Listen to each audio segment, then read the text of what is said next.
Let's chat about technology and education. Specifically, are we doing too much too soon?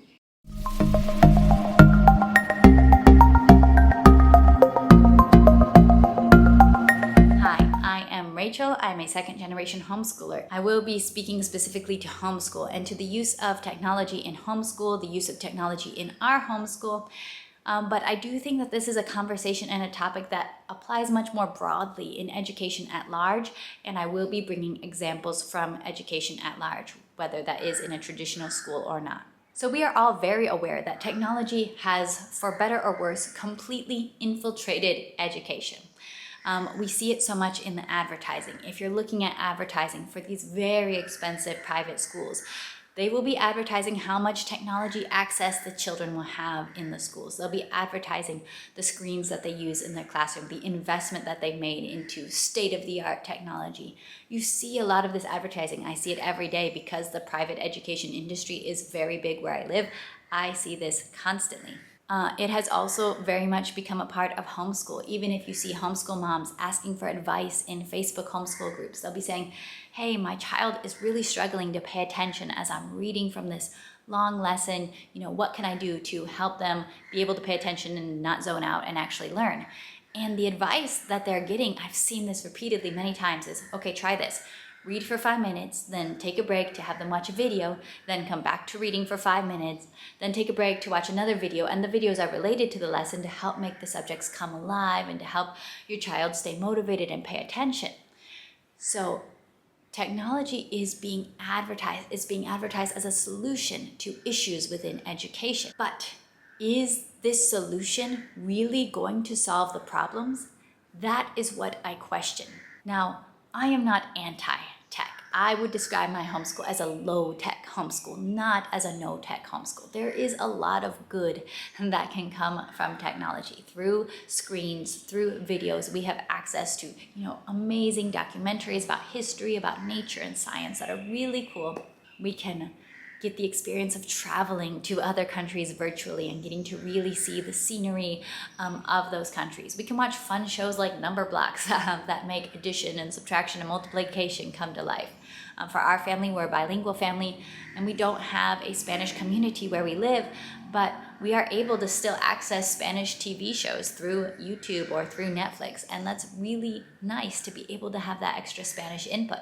So technology can have a lot of good applications. However, I would argue that screens are not the best tool for young children's education. And in this video, I am really speaking mainly towards early education because I do think that in the early years of education, overuse of tech can have the biggest negative impact. So I'm mainly addressing these early years. And I do want to say that I practice what I preach here. When I'm talking about low-tech homeschool, we do not own any screens for our children. Myself and my husband do have computers that we use for work. We do watch movies as a family, and we very much enjoy watching movies. We do have YouTube channels that we follow, watch as a family, but we do not have individual screens. We don't have tablets. We don't have any devices that are specifically for the kids. And when it comes to our homeschool and educational decisions, if there's a choice between something that is online and on the computer and something on paper, I'll think about it, and the vast majority of the time we will use the paper, or we will use the hands-on, in-person opportunity versus the digital one. Now, why do I do this? Why did I make this decision for my family and for my homeschool? None of us, none of our generation right here, none of the parents of today grew up with screens playing a primary key role in our education. Sure, we grew up with screens for entertainment. We had movie nights with our family. We watched Saturday mornings cartoons, but our education was not being delivered through screens. The huge flux of turning to the digital and turning to technology, turning to screens, YouTube, and all of that for education, turning to apps and video games for education is very new, and I would say it is largely experimental at this case. We do not have decades of history behind this practice. There's been a huge and very quick shift to using a ton of technology for educational purposes in a very short time period, and we don't have a long-term history of looking at how do kids do when their education is largely based on tech? How do kids do in the long run? And I would argue that if this is an experiment, the results aren't looking that good. I would argue that based on the evidence that I'm seeing, this experiment is not actually working all that well. In reality, through technology, there is more access to more high-quality educational resources than ever before in history. However, by and large, we are not seeing students thriving more and more than ever before. By and large, we are not seeing an epidemic of students demonstrating excellent critical thinking skills.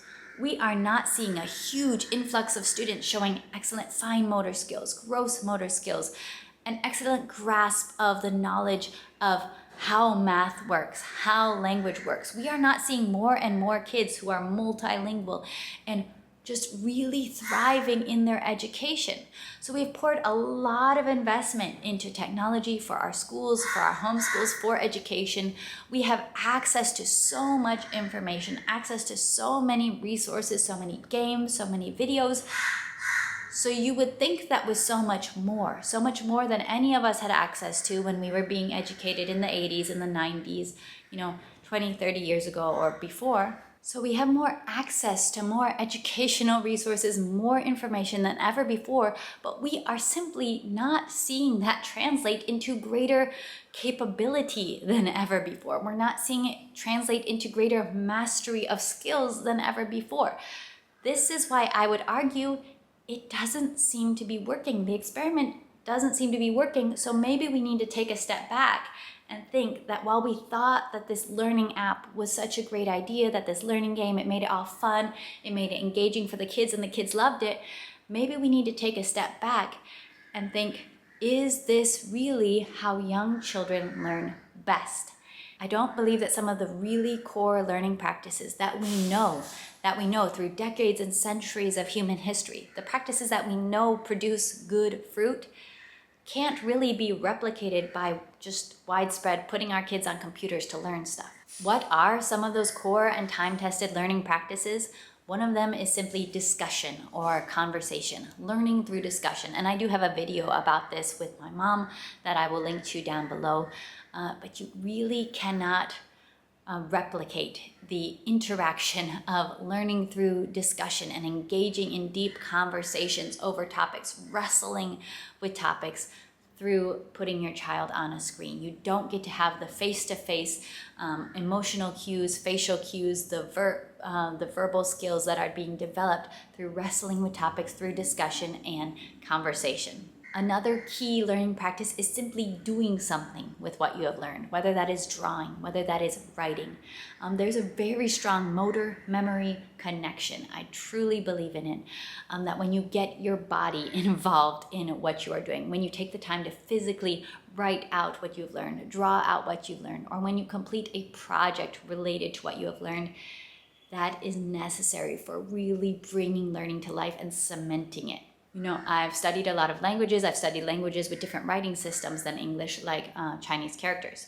And to me, gold standard of learning Chinese characters and learning to write them at such a deep level that years later you will still be able to write them correctly. You just have to do the work of writing out those characters. Flipping through flashcards on an app, that'll help. You'll learn them. You're not going to learn them at that same deep level that you will get through the motor skill memory of writing out the characters, dozens, hundreds of times. You really burn those pathways deep into your brain through the physical moving of your hand to write those characters. So when it comes to how we are using tech with our young kids, I would argue that the real world is interesting, yet we're kind of acting like it's not interesting. And here, child, we need to give you this device. We need to give you this learning app. We need to give you this educational YouTube video because the real world is not interesting enough for you. Here's something more interesting because you're going to be bored out there in the real world. We're actually kind of training their little young developing very quickly brains into some pathways that I don't think will be helpful for them in all of life. I was at McDonald's not that long ago, and adults might have mixed feelings on McDonald's for sure, but to a kid, McDonald's is usually a really happy, a really exciting event. I was at McDonald's and I was walking my baby around because he's not big enough to sit down and wait for food. And I was walking past a little 5 or 6 year old boy that was sitting with his meal and with his iPad in front of him. And it's a loud restaurant, but the iPad was on louder so that he could hear it. And as I walked by, I heard the iPad say, "Let your imagination run wild." And I felt that was a very ironic moment to be sitting there eating your McDonald's Happy Meal with a screen in front of you telling you to let your imagination run wild. While at the same time, I would argue that that screen is itself stealing from you a moment and an opportunity to let that happen, to let your imagination run wild, to let you get to observe what's happening around you, to talk to your parents, to, simply enjoy the sensory experience of eating a McDonald's hamburger. So from an adult perspective, we might think, hey, doctor's office waiting time in the waiting room would otherwise be downtime. But if I'm handing my child their iPad and they can play their math game or their reading game on it, then hey, we're using that time in a more beneficial way. I would argue that we should really think about that a second. That maybe when we're always handing our kids tablets, always handing our kids phones and devices, maybe we're actually stealing from them opportunities to be learning from real life, which is truly the gold standard of learning.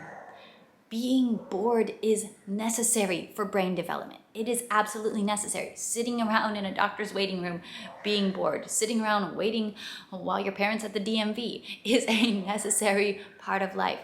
We're stealing from our kids when at this very young age, we are not allowing them to have the opportunity to be bored, the opportunity to observe what's happening around them, to observe other people's interactions, to observe the fluorescent lights on the ceiling. We might, as adults, think, we've done this a million times. We don't need that.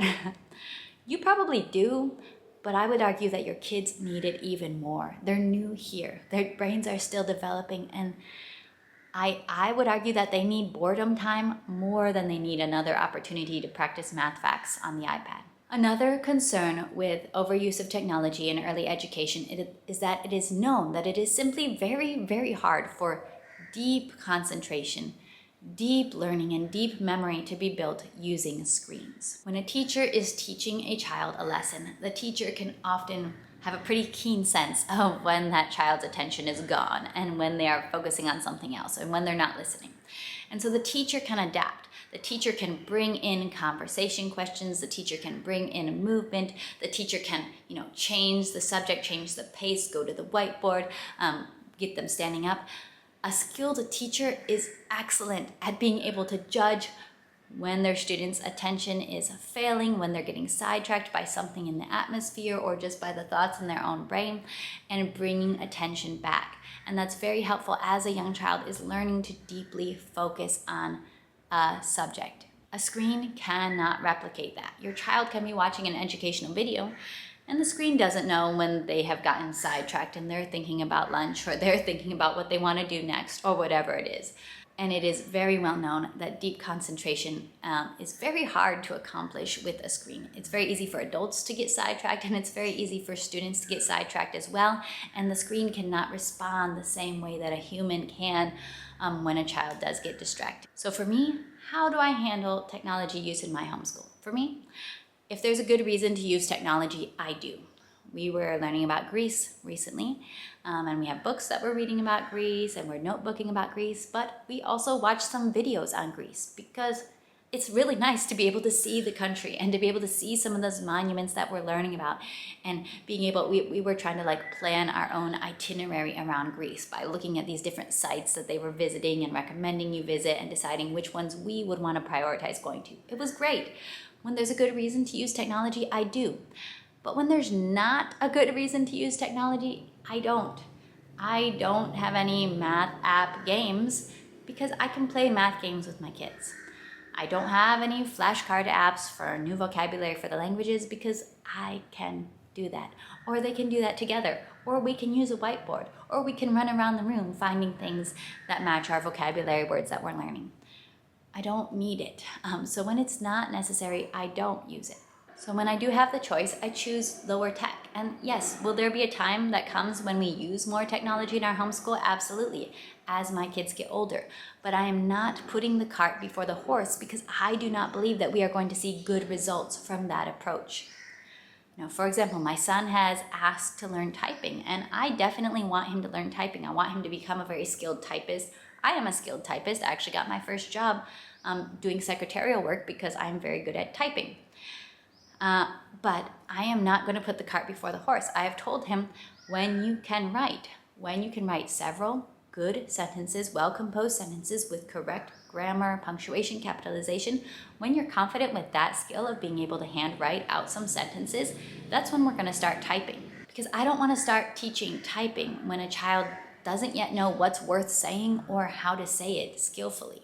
We're going to work on those more foundational skills, and once we have those, that's when we can move up to the next level of, now, hey, we're going to give you another skill and another opportunity of how to be able to type, to be able to write what you already know that you want to say. So when I talk about this approach, I'll sometimes get questions like, don't you worry that your kids are going to be behind? You know, this is a technological world that we're living in. And yes, it's a technological world.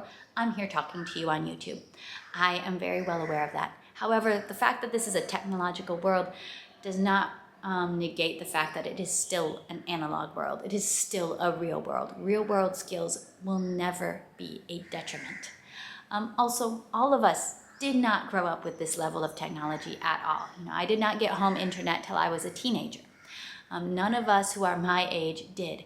And guess what, guys? We're functioning just fine. These are skills that are not that hard to learn. I run a business through a website, through the internet.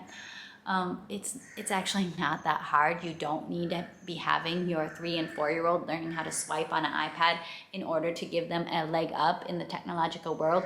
They'll get it just fine, and I actually think that they'll probably do better if we let them have some really solid years to build a foundation of real-world learning.